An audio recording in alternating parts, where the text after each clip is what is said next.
Welcome to our Parsimony tutorial on sales taxes and charges template in TaxMasters. In this video, we'll explore how to set up sales taxes and charges templates to streamline tax calculations in your sales transactions. Let's begin by navigating to the TaxMasters module on the Parsimony dashboard to access the tools for managing tax configurations.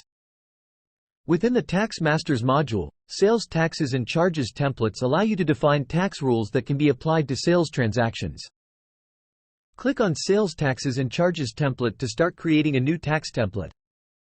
Here, you'll find a list of existing tax templates, if any.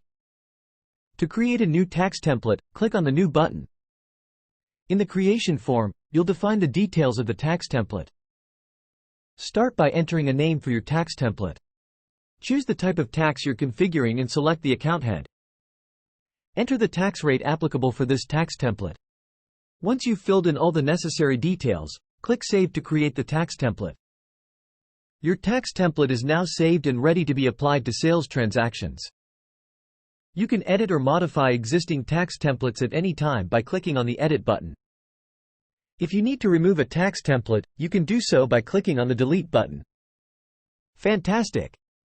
You've learned how to set up sales taxes and charges templates in Parsimony, making tax calculations a breeze in your sales transactions. Thank you for watching this tutorial.